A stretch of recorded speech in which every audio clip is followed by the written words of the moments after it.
Thirdly, go back to chapter 12 of Romans in verse 9. This is a big one. Grace-energized men hate evil. And you need to come to the place in your life, if you want to recover a mind that is reverent to God, of hating evil.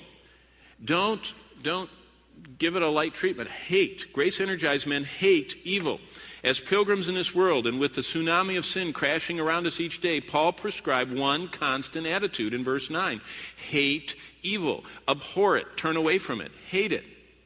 Evil, because of our ever-present flesh, is always more interesting than righteousness. Did you know that? In fact, it's obviously not a statement about the way things should be, but simply a statement of how things are. And once we understand this, the mysterious wrong in our life becomes clearer. For example, if we had 49 stations broadcasting healthy, virtuous programming, and one station that broadcasted violent or sexual programming, most of America would be tuned to that one channel because it's more interesting. Who wants the other 49 when you got one that you never know what's going to be next, and you might have to just be offended by it. And that's just how human nature is. And even church people are that way, even believers. Evil is always more interesting. Our flesh is interested in evil. We're still living in our flesh. The part of us that got saved, our new heart, our new spirit, is encased in our flesh. And theologians still are discussing what the flesh is. But what we know is it's very strong. And if not mortified regularly, if not dealt with, if not allowed that the Spirit of life and the Spirit of God lifts us from the power of that flesh, we become more and more controlled by our flesh. And we respond and we think and we do what this old us wants. And that's what the Scriptures tell us.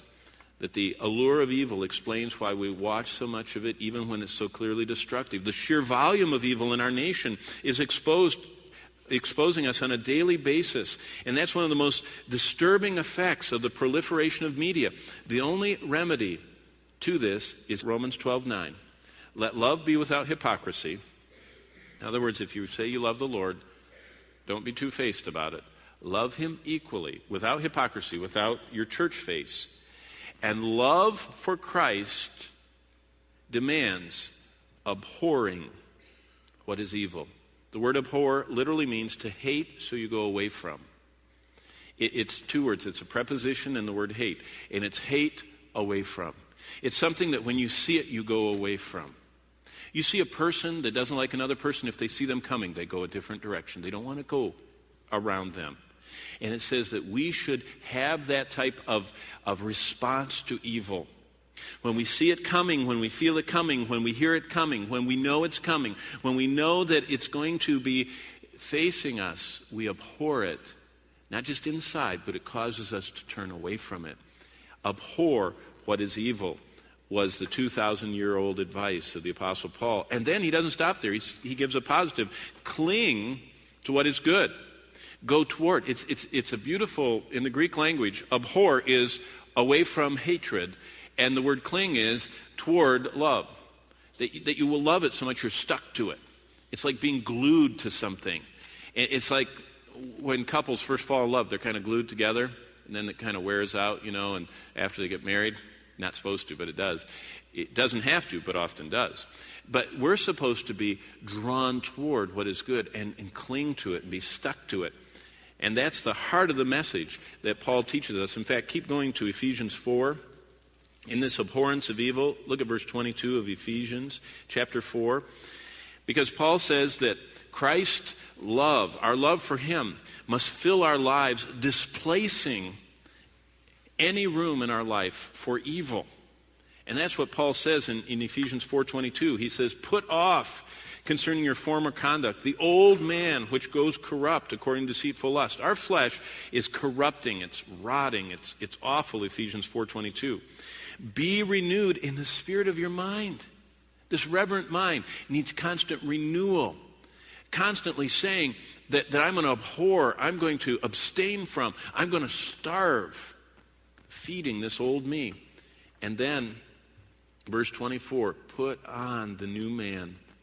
To apply all this, remember what Paul taught the Ephesian believers. Remember, Paul was there before he wrote this epistle. Before he wrote Ephesians 4:22 to 24, He was there for 3 years. And as a result of his teaching, do you remember what Acts 19 says? It says in Acts 19, verses 19 and 20, after Paul taught them about their former life, they collected and burned everything associated with the evil of their past. They wanted nothing to do with it. And they didn't just sell it on eBay, they burned it. They didn't want anyone else to be influenced by the evil, the occult, the immoral things. In fact, some of the wording of Acts 19, it's not just Ouija boards they were burning. It was also things that were associated with the fertility cults and the immorality. They didn't sell those DVDs to someone else to watch those bad things. They destroyed them. And that's the desire of abhorring what is evil. You don't even want someone else to have it. And right now, if you have any music or videos or games or books or posters or other objects that are tied in any way to the flesh, to sensuality, to the occult, God says to destroy them. Don't give them to somebody else.